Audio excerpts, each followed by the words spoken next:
CERN is the world's largest particle physics research laboratory.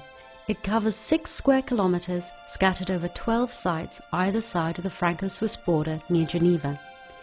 In 34 kilometers of tunnels and caverns the size of cathedrals, at over 100 meters underground, CERN hosts facilities for experimental physics.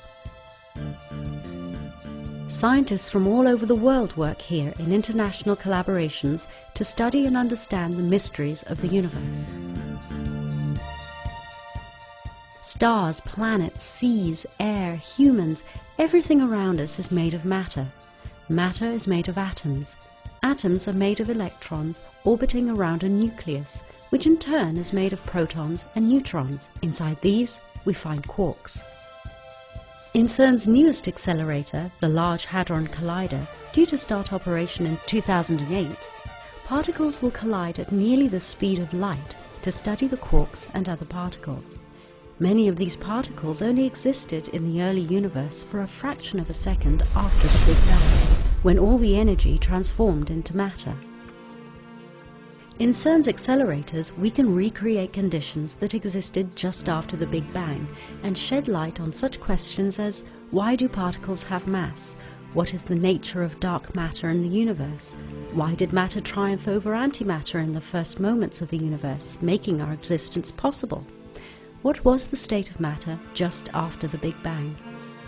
4 gigantic instruments called particle detectors will study the data from the LHC collisions in search of the answers to these fundamental questions.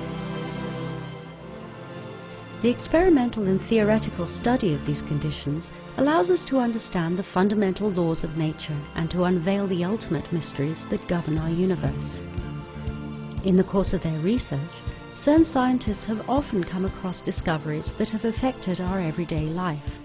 The technology used for particle detectors is at the origin of security scanning equipment and several medical applications. And the World Wide Web was invented at CERN in 1990 by the British scientist Tim Berners-Lee.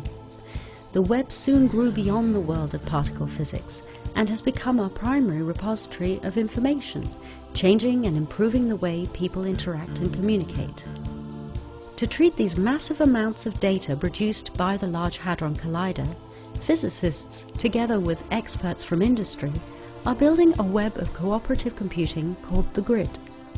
The Grid will allow thousands of research centers and universities to share their data storage resources and computing power, transforming the Internet into a giant global supercomputer and building capacity for the science of tomorrow.